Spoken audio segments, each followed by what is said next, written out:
दिल दिल लगा लिया। मैंने प्रभु से प्यार करके, भगवान से प्यार करके भगवान में ही दिल लगाओ। यहाँ वहाँ एक था दिल, एक है दिल, मिल गया वो श्याम से। एक था दिल, मिल गया वो श्याम से।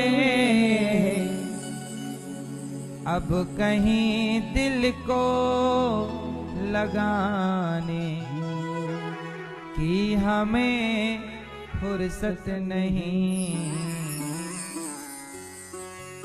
कितने दिल हैं आपके? एक था और वो भी लग गया भगवान में। अब कैसे कहें, कैसे अपना दिल तुम्हें दे दें। इसलिए दिल को सही जगह लगाओ। दिल को लगाओ भगवान में और दिमाग को लगाओ संसार में। परिवार में, व्यापार में दिमाग लगाओ, भगवान में दिल लगाओ। भगवान दिल से समझेंगे और दुनिया दिमाग से समझती है। सही है गलत है? रिश्ते दिल से चलते हैं कि दिमाग से? व्यापार दिल से चलता है कि दिमाग से? फिर ये संसार दिमाग से चलता है। इसलिए दिमाग से चलाओ गृहस्थी को, दिमाग से चलाओ व्यापार को, दिमाग से चलाओ सबको, पर भगवान में दिमाग न लगाओ, भगवान में दिल लगाओ। आप उल्टा कर देते हैं, भगवान में दिमाग लगाते हैं और संसार में दिल लगाते हैं। पत्नी को दिल दे देते हैं और बाद में फिर रोते हैं, दिल मेरा तोड़ दिया उसने। अब दिया था तो तोड़ ही देगा। आपकी गलती, आपने दिया क्यों? दुनिया वालों को मैया दिल बांटोगी तो टूट ही जाएगा। दुनिया के लोग दिल तोड़ देते हैं। अच्छा, सुदामा के दिल को क्या श्री कृष्ण ने तोड़ा? उत्तर दो।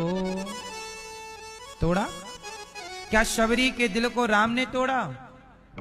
आपके पास कुछ ना हो तो संसार आपको भूल सकता है, पर भगवान तब भी नहीं भूलते जब आपके हाथ खाली होते हैं। इसलिए दिल में जगत को ना बिठाओ, दिल में जगन्नाथ को बिठाओ और संसार को मैनेज करो दिमाग से। बात समझ में आई?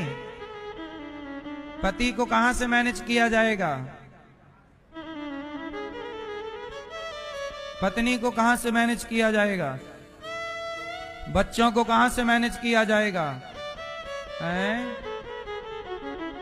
कहां? दिल से? पत्नी को, बच्चों को, बच्चों में भी दिमाग, दिल नहीं, क्योंकि बच्चे तो बड़े होके आपको भूल ही जाएंगे। लगाए रहो दिल, बाद में रोगे बेटा सुनता नहीं है। क्यों लगाया दिल? वो तो नहीं ही सुनेगा एक टाइम बाद। अभी से तैयार रहो, पहले से तैयारी रखोगे तो ज्यादा कष्ट नहीं होगा। आप लोग पहले लगा लेते हैं दिल और बाद में जब वहां से लातें पड़ती हैं तो रोते हैं। सही है? पहले से हम जानते हैं, हमें पता है कि ये वस्तु हमारी नहीं है। जब हमें पता है कि ये वस्तु हमारी नहीं तो हमने इस वस्तु से मोहब्बत क्यों की? इस वस्तु में दिल क्यों लगाया? अब लगाया तो हमारी गलती। हमें पता है कि ये वस्तु हमारी नहीं है तो क्यों दिल लगा रहे हो? ये जब तुम्हारा है नहीं तो क्यों सोच रहे हो? बेटा बेटी परिवार ये सब किसका है? बेटी किसकी है? भगवान की। भगवान ने भेजा है। अच्छा बताओ, आपके बेटे को आपने बुलाया कि भगवान ने भेजा है? आपकी बेटी को आपने बुलाया है कि भगवान ने भेजा है? इस संसार में सबको भेजने वाले कौन हैं? हाँ, रचा है सृष्टि को जिस प्रभु ने, वही ये सृष्टि चला रहे हैं। रचा है सृष्टि को जिस प्रभु ने, वही ये सृष्टि चला रहे हैं। तो भगवान ने रचा है, वही चला रहे हैं। इसलिए बेटा बेटी को पढ़ाओ लिखाओ, संस्कार दो, योग्य बनाओ, बच्चों में दिल ना लगाओ। लगाओगे वो छोड़ ही देंगे।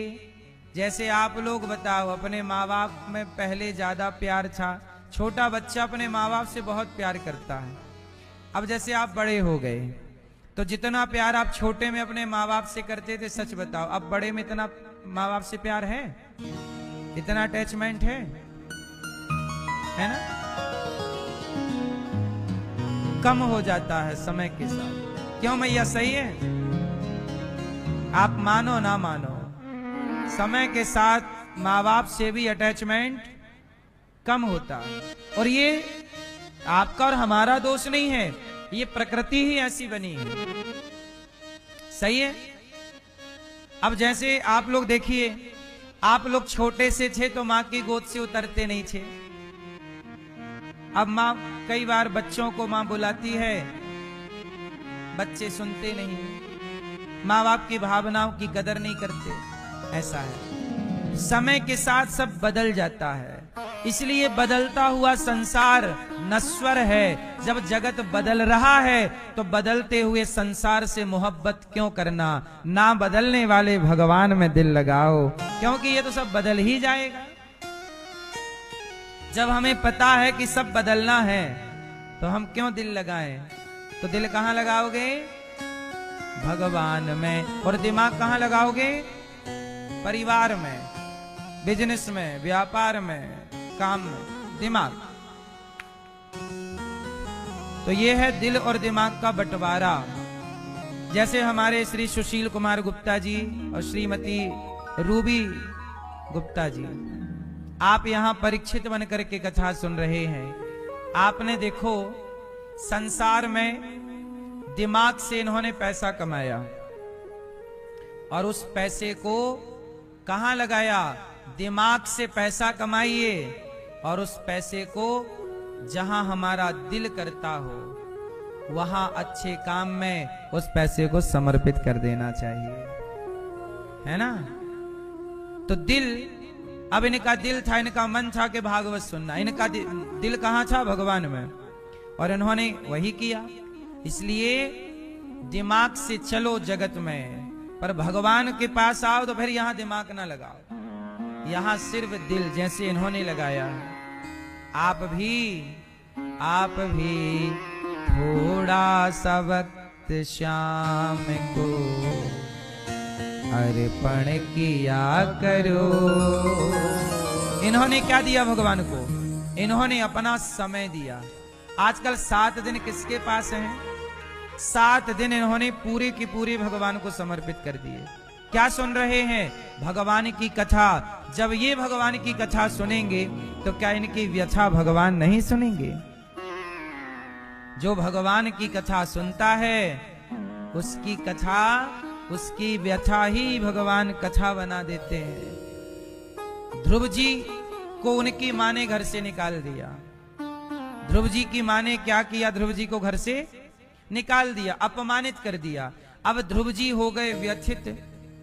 जब ध्रुव जी की व्यथा नारद जी ने सुनी तो नारद जी ने ध्रुव जी को मंत्र दे दिया, बेटा ओम नमो भगवते वासुदेवाय का। ध्रुव जी की व्यथा गुरु ने सुनी और गुरु ने जब मंत्र दिया और ध्रुव जी ने उस मंत्र का जाप किया तो ध्रुव जी की व्यथा ही संसार के लिए कथा बन गई कि नहीं? आज लोग क्या कहते हैं? ध्रुव जी की कथा सुनो, प्रहलाद जी की कथा। अरे प्रहलाद जी की कथा होने से पहले क्या थी? उनकी व्यथा थी। प्रहलाद की व्यथा सुनिए कि प्रहलाद जी के पिता ही दुश्मन बन गए। प्रहलाद जी की व्यथा ये थी कि उनके पिता ही उनके क्या बन गए, क्या बन गए? बाप ही मारना चाहता है बेटे को, आग में जलाना चाहता है, पहाड़ से फेंक कर मारना चाहता है, जहर देकर मारना चाहता है, हाथी के पांव के नीचे दबाकर मारना चाहता है। लेकिन प्रहलाद की सारी व्यथा को किसने सुना? भगवान नरसिंह ने सुनी। और जब भगवान ने व्यथा सुन ली तो वह व्यथा ही संसार के लिए कथा हो गई। इसलिए जब हमारी व्यथा भगवान सुन लेते हैं तो हमारी व्यथा ही क्या हो जाती है? मीरा की व्यथा क्या थी? मीरा की व्यथा थी कि सास मारती, ससुर मारता, जहर देता, सांप की भरी पिटारी दे दिया, कितना अत्याचार। लोग कहें वो तो भई रे बवरिया, सास कहे कुल नासी रे। सास मतलब मीराबाई की सास कहती थी कि इस मीरा ने तो मेरा घर बर्बाद कर दिया, संतों के संग रह के मेरे इज्जत नाम खराब कर दी, इसका तो पता नहीं किसके साथ क्या रहती है। लोग कहें वो तो भई रे बवरिया, सास कहे कुल नासी रे, पग घुंघरू बांध मीरा नाची रे। मीरा की व्यथा किसी ने ना सुनी, मीरा का अपमान होता रहा, मीरा का मजाक उड़ाते रहे लोग। लेकिन जिस दिन मीरा की व्यथा भगवान कृष्ण ने सुन ली तो वही व्यथा जगत के लिए कथा हो गई। अब मीरा की वही व्यथा क्या बन गई? क्या बन गई? कथा। इसलिए जो भगवान की कथा सुनते हैं भगवान उनकी व्यथा सुनते हैं। तो हमारे सुशील कुमार गुप्ता जी, श्रीमती आपकी धर्मपत्नी रूबी गुप्ता जी, पुत्र प्रद्युम्न गुप्ता जी, आप नवी मुंबई से आए हैं और कथा सुनते सुनते ही आपका भाव जागा कि आपको भागवत सुननी है, करानी है, और भगवान ने आपकी इच्छा पूरी की। जब आप कोई सच्चे मन से संकल्प लेते हैं, सच्चे मन से कोई कार्य करते हैं तो उसे भगवान पूरा जरूर करते हैं। और याद रखिएगा, देखो आपने जब मन में सोचा होगा मैं भी भागवत कराऊं, तो जब आप मन में सोच रहे थे तो वो सोचा हुआ भी भगवान सुन रहे थे कि नहीं? इसका मतलब आप जो सोचते हैं वो भी भगवान सुनते हैं, क्योंकि मन से सोचा और मन में ही भगवान बैठे थे, सुन लिया। इसलिए कहता हूं अच्छी सोच रखा करो, क्योंकि आपकी अच्छी बुरी हर सोच को, हर बात को कौन सुनता है? आप जो सोच रहे हैं वह भी भगवान सुन रहे हैं। बिनु पग चलहि सुनहि बिनु काना, कर बिनु कर्म करहि विधि नाना। बिना पांव के चलते हैं भगवान, बिना हाथ के काम भगवान। भगवान सब सुनते हैं। लोग कहते हैं भगवान सुनते नहीं हैं, सुनते हैं। अच्छा ये बताओ, प्रहलाद की सुनी के नहीं? ध्रुव की सुनी के नहीं? मीरा की सुनी के नहीं? विभीषण की सुनी के नहीं? शबरी की सुनी के नहीं? जटायु की सुनी के नहीं? केवट की सुनी के नहीं? जब सबकी सुनी तो हमारी क्यों नहीं सुनेंगे? फर्क इतना है कि हम ध्रुव प्रहलाद की तरह पुकारते ही नहीं हैं, हम मीरा और शबरी की तरह पुकारते ही नहीं हैं। इसलिए भगवान नहीं सुनते। पुकारो तो सुनेंगे। अच्छा आप बताओ, द्रौपदी के पुकारने में देर थी कि कन्हैया के सुनने में देर थी? उत्तर दो, किस में देर थी? द्रौपदी ने देर लगाई पुकारने में, सबको बुलाती रही, द्रौपदी कहती रही गुरु द्रोण बोलो, पितामह बोलो, तुमसे तुम्हारी ये बहू पूछती है। क्या बोली द्रौपदी?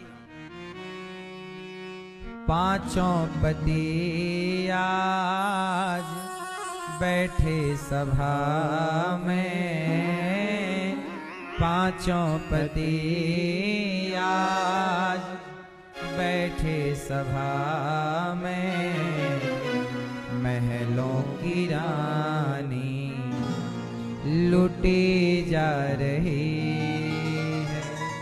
द्रौपदी किसको बुला रही है? गुरु द्रोणाचार्य बचाओ, पितामह भीष्म बचाओ, अर्जुन बचाओ। तो द्रौपदी बुला रही है। भगवान बोले ठीक है, उनको ही बुला लो, उनको ही बुलाओ। जब आप जगत को बुलाते हैं तो जगन्नाथ चुपचाप रहते हैं, बुला लो। जब व्यक्ति जगत का भरोसा त्याग कर जब भगवान का भरोसा करके पुकारता है, तो द्रौपदी ने जब जगत को बुलाकर देख लिया नहीं आए, और जब भगवान को पुकारा तो गोविंद में गोविंद गोविंद पूरा ना बोल पाई, गोविंद का केवल गो कहा कि दौड़ पड़े भगवान श्री कृष्ण। आधे नाम से आ जाते हैं। कितने नाम से? नारायण। नारायण पूरा नहीं निकला, नारावस।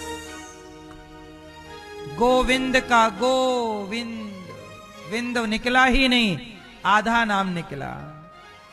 और आधा नाम सुन करके दौड़ पड़े और द्रौपदी ने पुकारा, कहां जा छिपे हो प्यारे कन्हैया, यहाँ लाज मेरी लुटी जा रही है। दुशासन के हाथों, दुशासन के हाथों तेरी द्रौपदी की सभा बीच साड़ी खींची जा रही